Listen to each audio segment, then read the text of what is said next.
Coordinate geometry, निर्देशांक ज्यामिति हमेशा से ही आपको कंफ्यूज करता आ रहा है। स्कूल में आपने पढ़ा होगा और थोड़ा सा सीनियर होकर के भी आपने पढ़ा होगा, अर्थात 9th-10th में भी और 11th-12th में भी आपने लेवल ऑफ डिफिकल्टी के हिसाब से इसे फेस किया है। कुछ लोग तो बहुत अच्छा क्लियर कर लेते हैं, समझ जाते हैं, लेकिन बहुतों के मन में हमेशा इसका कंफ्यूजन बना रहता है।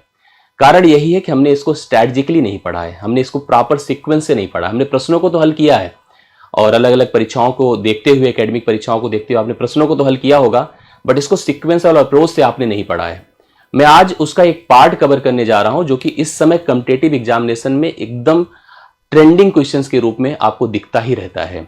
सेक्शन फार्मूला, आप उसका एक सब टॉपिक देखिए जो आप विभाजन के प्रश्न समझ सकते हैं। और यह विभाजन का प्रश्न केवल टीचिंग स्तर ही परीक्षा में नहीं, हालांकि टीचिंग स्तर की बीपीएससी की 6 to 8 परीक्षा और साथ साथ सीटेट की परीक्षा में हर बार इसके प्रश्न आपको देखने को मिलते हैं। लेकिन इसके अलावा भी रेलवे की परीक्षा बगैर कोऑर्डिनेट के नहीं होती है। सीपीओ की परीक्षा, एसएससी की परीक्षा, आज की डेट में जितनी भी स्तरीय परीक्षाएं हो रही है वहां पर कोऑर्डिनेट ज्योमेट्री आपको एक प्रश्न अपना जरूर दे रहा है और उसमें भी सेक्शन फार्मूले की इंपॉर्टेंस को आप इग्नोर नहीं कर सकते हैं। मेरा आज के इस वीडियो को देने का ऑब्जेक्टिव यही है कि इसका एक यह भाग जो आप आज फेस करने चल रहे हैं यह आपको पूरी तरह से क्लियर हो सके, इसके प्रश्नों को भी आप देख सके, हल कर सके और इस छोटे से ही वीडियो में आपको बहुत ही अपडेट और इन्फॉर्मेशन मिल सके जो आपके लिए बहुत ही बेनिफिशियल हो। कॉम्पिटिटिव एग्जाम्स में इसका अच्छा खासा आप उपयोग कर सके। तो आइए मैं शुरू करता हूं, इस टॉपिक के बारे में बताता हूं। इस टॉपिक की शुरुआत क्योंकि कोऑर्डिनेट ज्योमेट्री है, क्योंकि टॉपिक तो कोऑर्डिनेट ज्योमेट्री है, बट शुरुआत अगर देखा जाए तो कहां से की जाएगी? ज्योमेट्री से। ज्योमेट्री जिसे आप ज्यामिति कहते हैं, अगर हम इसको एक्सप्लेन करें, इट्स कॉल्ड जियो प्लस मिट्रियान। एक शब्द लिखे बगैर ज्यामिति की शुरुआत नहीं हो सकती है। इसे आप अर्थ कहते हैं पृथ्वी, और इसे आप कहते हैं मीजरमेंट। मीजरमेंट, यह पृथ्वी है और यह उसका मापन। अर्थात हम ऐसे कह सकते हैं कि पृथ्वी या उसकी सराउंडिंग में जितनी भी उपलब्ध वस्तुएं, आकृतियां, इमेजेस हैं, उन सभी के मेजरमेंट की होल सोल रिस्पॉन्सिबिलिटी जाती है ज्योमेट्री को। इसको प्रोवाइड करने का श्रेय जाता है यूक्लिड को। So he was called the father of geometry. उन्हें फादर ऑफ ज्योमेट्री बोला गया। उन्होंने हमें कुछ पॉइंट्स छोटे छोटे दिए और कहा कि आप किसी भी आकृति का निर्माण करोगे उसके मेजरमेंट से पहले, तो उसके लिए बगैर इन 3 पॉइंट्स के या 3 चीजों के आप किसी भी आकृति का निर्माण नहीं कर सकते। वो पॉइंट्स थे क्या? सबसे पहले तो पॉइंट ही है। Without any length, without any breadth, without any thickness एक स्पॉट है जो कि समतल सतह पर हमने पुट कर दिया, इट्स कॉल्ड अ पॉइंट। और यही पॉइंट कारण बन गया ज्यामिति, निर्देशांक ज्यामिति का। 2 पॉइंट्स को मिलाने से, 2 बिंदुओं को मिलाने से मिलती है एक रेखा। प्रश्न आजकल पूछा जाता है कि 2 बिंदुओं से कितनी रेखाएं खींच सकते हैं, बना सकते हैं सरल रेखाएं। 2 रेखाओं के बीच के झुकाव को कहते हैं कोण। और आप मान लो कि कोई फिगर या जीवन तभी अच्छा है जब आपका एंगल अच्छा है, आपके कोण, आपके झुकाव अच्छे हैं, तभी जाकर के आपको सब कुछ स्मूथ और एफिशिएंट दिखता है। कुल मिला के हम अपने टॉपिक के लिए इसको सबसे होल सोल रिस्पॉन्सिबिलिटी देने जा रहे हैं, पॉइंट्स को। सो पॉइंट्स इज अ स्पॉट, एक मार्क है जो समतल सतह पे ऐसे पुट कर दिया जाता है। बट इसको एक्सप्लेन किया गया बाय या, मतलब नेमिंग देखिए, सबसे पहले तो पॉइंट है, या मैं इसे कहूंगा ऑर्डर्ड पेयर, मैं भी इसके बारे में बताता हूं। या मैं इसी को कहूंगा एक कोऑर्डिनेट। क्या कहूंगा? कोऑर्डिनेट। हिंदी में इसको कहते हैं निर्देशांक। इसे हिंदी में क्या कहेंगे? निर्देशांक। समतल सतह पर अगर हम एक कार्टेशियन, देखिए मैंने यहां पर एक्सप्लेन किया, it's a point that is called ordered pair, इसे हम ऑर्डर्ड पेयर कहेंगे या हम इसे निर्देशांक कहेंगे। और इसको प्रेजेंट करने के लिए 2 वेरिएबल ले लिया, एक x है, दूसरा y। आप सभी ने अगर समतल सतह को फील किया है और मैथ्स में पढ़ा है तो आपको x अच्छे पता होगा, y अच्छे पता होगा। मतलब एक हॉरिजॉन्टल और एक वर्टिकल लाइन जो रियल नंबर लाइन के माध्यम से ही प्रेजेंटेड है, उसके बारे में आप जरूर अवेयर होंगे। तो ordered pair that is also called the coordinate. 2 बिंदु x और y, x अक्ष से, y अक्ष से बिलोंग करता है। यही सब कुछ होल सोल रिस्पॉन्सिबल है फॉर द कोऑर्डिनेट ज्योमेट्री। इस बिंदु को प्रेजेंट करने के लिए हमें एक तल चाहिए, दैट इज कॉल्ड कार्तीय तल। हिंदी में कार्टेशियन, कार्तीय तल, अंग्रेजी में कार्टेशियन सिस्टम। थोड़ा समझिए कि यह कार्तीय तल अर्थात कार्टेशियन सिस्टम है क्या। एक x अक्ष है, दूसरा y अक्ष है। आप देख लीजिए दोनों का इंटरसेक्शन जैसे ही मिलान किया और साथ साथ इसको रिप्रेजेंट किया है as a real number line. एक हम नेगेटिव से लेकर पॉजिटिव तक, मतलब यहां पर प्लस इन्फिनाइट और वहां पर माइनस इन्फिनाइट, अगर नंबर की बात करते हैं हम लोग, जैसे रियल नंबर पढ़ते हैं नंबर सिस्टम में, सेम उसी तरह से हॉरिजॉन्टल और वर्टिकल सेम लाइन और उसका इंटरसेक्शन यहां पर प्रेजेंट किया, और जहां पर इंटरसेक्शन हो रहा है दैट इज कॉल्ड 0 0, मतलब वहां पे भी निर्देशांक है बट वह 0 0 है, उसी को हम लोग क्या कहते हैं, मूल बिंदु भी कहते हैं, ओरिजिन कहते हैं।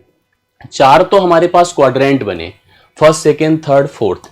इसके अलावा भी एक्स अक्ष है, एक्स अक्ष का पॉजिटिव सेक्शन है, नेगेटिव सेक्शन है, वाई अक्ष का पॉजिटिव है, वाई अक्ष का नेगेटिव है।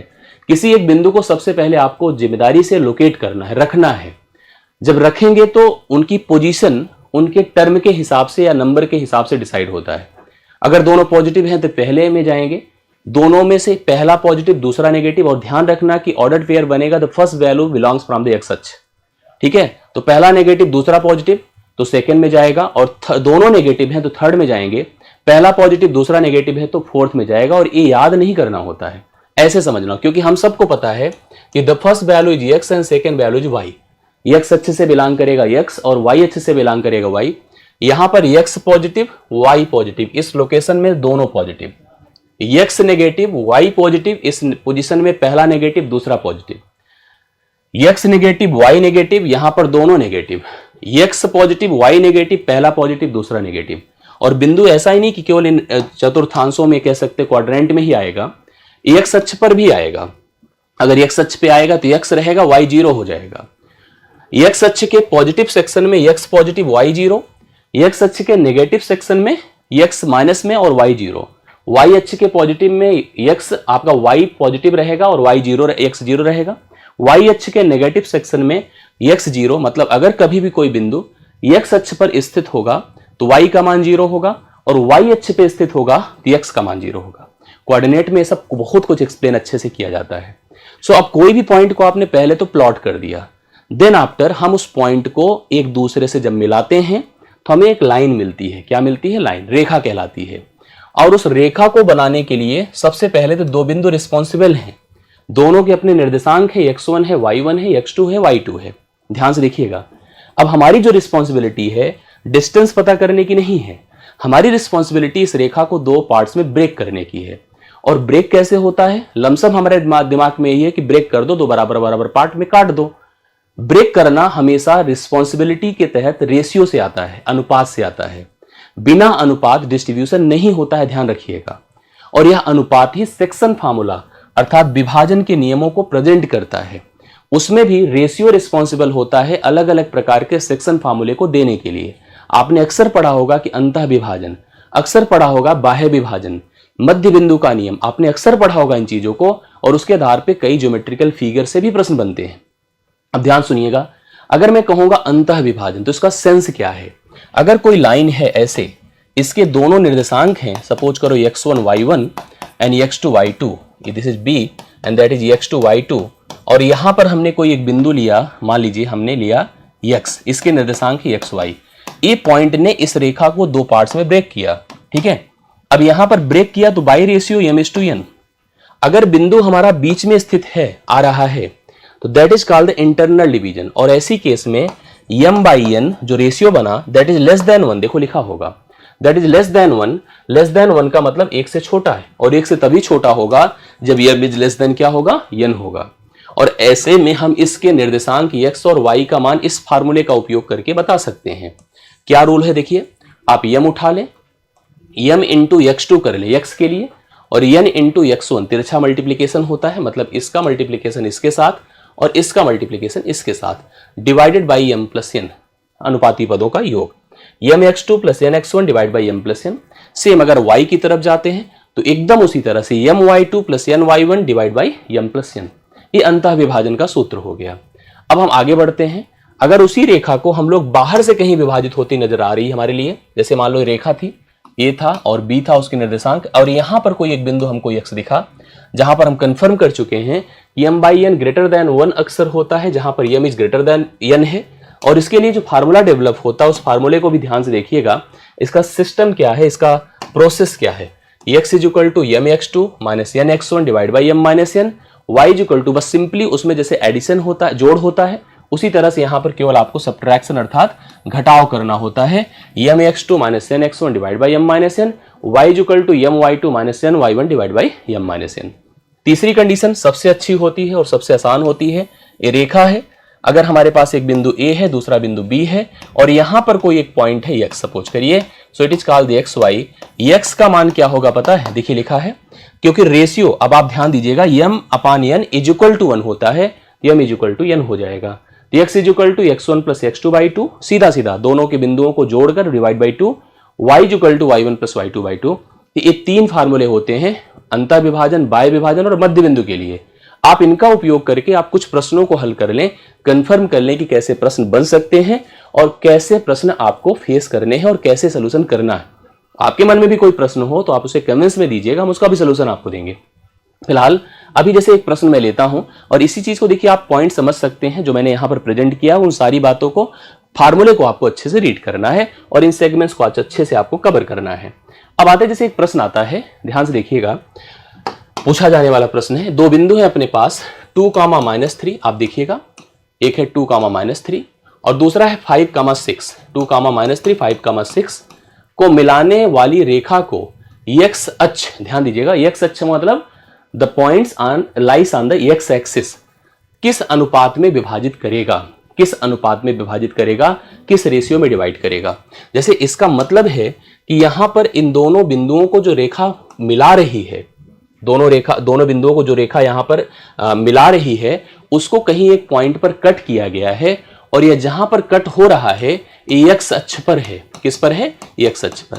हम सबको पता है अगर कोई बिंदु x अक्ष पर होगा तो x का मान तो होगा, बट y का मान कंफर्म है कि 0 होगा। y का मान क्या होगा? 0 होगा। अब ऐसी केस में हमको जब रेशियो पता करना होता है, it's very easy and very important, आसान भी है और अच्छा भी है और जरूरी भी है। मतलब यहां पर जस्ट सिंपली आपसे पूछा गया कि x अक्ष पर किस बिंदु पे विभाजित होगा, तो x का मान तो अपने को पता करना है, बट y का मान कंफर्म कर दिया उसने 0 है। कोई बिंदु x अक्ष पर आएगा, मैंने स्टार्टिंग में बता दिया, वहां y 0 होगा और एक न्यूमेरिकल वैल्यू मिल चुकी है। x मान लो अननोन है तो एक न्यूमेरिकल वैल्यू मिल चुकी है। और जब रेशियो नहीं है तो आपको रेशियो बनाना पड़ेगा, k:1 के रेशियो में ब्रेक किया जाता है, k:1 माना जाता है।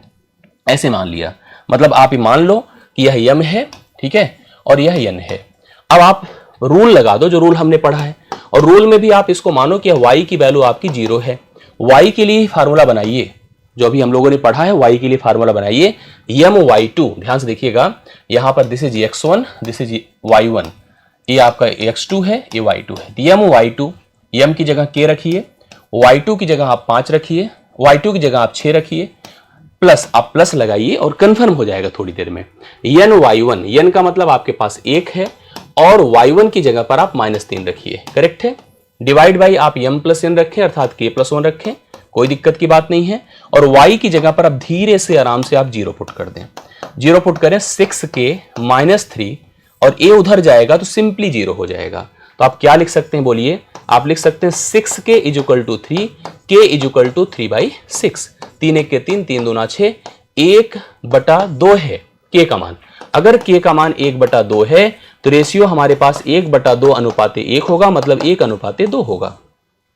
1/2 अंतः विभाजन है, 1/2 अंतः विभाजन है, ये आपके सामने है। अब आपके मन में आ रहा होगा सर अगर बाह्य विभाजन की बात होती तो हम सूत्र, क्योंकि फार्मूले तो हम अंतः विभाजन का उपयोग करते हुए करें, बाह्य विभाजन पर भी जा सकते हैं। इसका मतलब अगर 1/2 अंतः विभाजन बन रहा है तो आप थोड़ा सा उसके अलावा भी चीजों को समझ सकते हैं, कैसे यहां पर प्रश्न आपको फेस करने को मिला है। और आप देखिए, अगर यही चीज हम लोग सिंपल यहां पर माइनस लगा देते, क्या लगा देते? माइनस, तो सिंपल सी बात है कि रेशियो नेगेटिव में बनता। कैसे देख लीजिए, आप लोग क्या करते हैं, फार्मूले में केवल माइनस लगाते हैं और जो सूत्र होता है वही तो होता है, my2 -ny1 divide by m-n। भाई m-n करेंगे, k-1 उधर जाके तो 0 होगा ही होगा। यहां पर 6k रहेगा ही रहेगा और यहां बीच में माइनस माइनस प्लस हो जाएगा, +3 = 0 होता तो -3 हो जाता ना 6k का मान, और k का मान आप अगर निकालते तो -1/2 आता, तो नेगेटिव में नहीं कंसीडर किया जाता।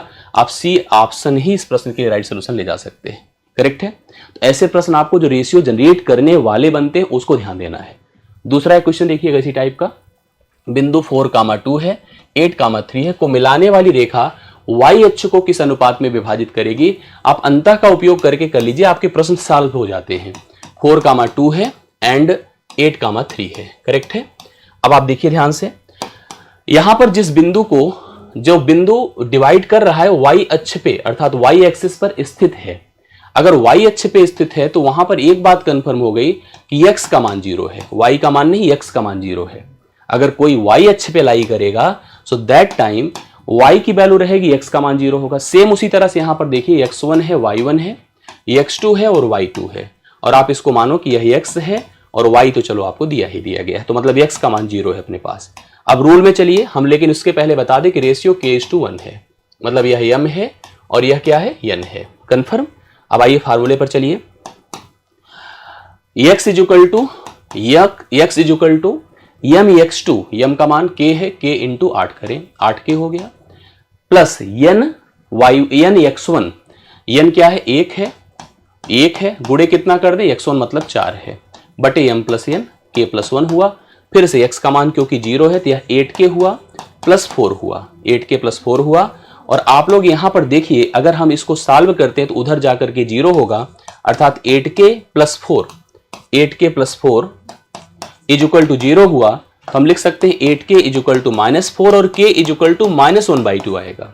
अब -1/2 आया, इसका मतलब अगर हम लोग यहां पर बीच में माइनस रख दिए होते, जो भी हम लोगों ने प्लस रखा है, अगर बीच में हम माइनस रख दिए होते तो माइनस में यह टर्म आपका डिसाइड हो। जैसे अब यहां पर सोचो, अगर हम लोग बाह्य विभाजन का फार्मूला लगाते तो x इजुकल टू क्या बन जाता, बताइए, x इजुकल टू बन जाता 8k -4 डिवाइड बाई k -1, इधर जाता 0 ही होता, 8k -4 हो जाता, 8k इजुकल टू आपका 4 होता और k इजुकल टू 1/2 होता, 1/2 होता। लेकिन कैसा होता बताइए, अगर हम लिखे रेशियो k:1 तो मतलब 1/2:1 अर्थात 1:2, यह बनता आपका बाह्य विभाजन, 1:2 के बाह्य विभाजन के अनुपात में जनरेट होता, क्योंकि नेगेटिव नहीं लिया जाएगा और आप इसको बाह्य विभाजन के फॉर्म में प्रेजेंट कर सकते हैं। क्लियर है।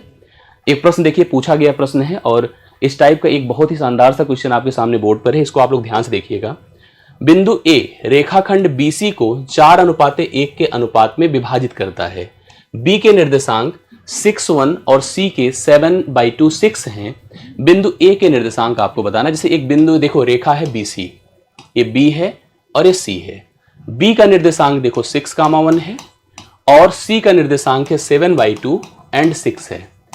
अब हमसे कहा है इस पॉइंट में, देखिए ध्यान से, यहां पर एक पॉइंट है, इसने कहा A है, जो इसको डिवाइड करता है 4:1 के रेशियो में, 4:1 के रेशियो में। अब आपको A का निर्देशांक बताना है कि क्या हो जाएगा। 4:1 के फॉर्म में ब्रेक कर रहा है। अगर हम इसको m माने और इसको हम n माने तो क्या बनेगा, आप समझिएगा। रूल के हिसाब से हम लोग यहां पर, जैसे अभी हमने किया था, अगर सपोज करो इसके कोऑर्डिनेट्स हम x और y लेके चलते हैं, x इजुकल टू अगर हम लेके चलते हैं तो m x2, अगर हम इसको लिखें x1 y1, इसको लिखें x2 y2, तो m x2 मतलब कितना लिखा जाए, 4 × 7/2 प्लस n x1, तो n मतलब 1 × 6 कर दिया, डिवाइड बाई कितना कर दे, 4 + 1 हो गया, 2 दूना 4 होता है, 7 दूना 14 प्लस 6 कर दिया, डिवाइड बाई 5 है, 14 6 20/5 कर दे तो 4 आया। यहाँ पर इसकी वैल्यू 4 हो गई। इसी टाइप से y की वैल्यू देखिए क्या हो जाएगी, m मतलब आप लिखो 4 लिखें और x2 लिखें। x2 की वैल्यू कितनी है आपके पास, 6 है ना, x2 की वैल्यू हम y की बात कर रहे हैं, 4y2 का मतलब 6 है, प्लस n y1, n मतलब 1 × 1 कर दे, डिवाइड बाई आपका 4 + 1 हो गया, तो 6 चौके 24, 1 25 हो जाएगा, 25 बटे आपका कितना होगा 5, यह वैल्यू हो गई 5। तो मेरे पास यहाँ पर जो निर्देशांक बनकर आ रहा है 4,5 है, जो ऑप्शन नंबर आपको बी में दिया है। तो इस टाइप से देखिए आपको प्रश्न मिल सकता है, ध्यान दीजिए। और इस टाइप के प्रश्नों पर हमेशा कमांड बना के चलिए, जो आपको सेक्शन फार्मूले से दिखता है। तो आशा करता हूँ ये सेशन आपको अच्छा लगा होगा, समझ में चीज़ें आई होगी। पॉइंट कर लीजिए, नोट कर लीजिए, रिवाइज कर लीजिए, कभी जरूरत पड़े इस तरह से आप इसका उपयोग एग्जाम में करिए। और आपके मन में अगर कोई प्रश्न हो तो जरूर हमें कमेंट करके बताएं। अभी के लिए मेरी तरफ से इतना ही, बहुत बहुत धन्यवाद, थैंक यू सो मच।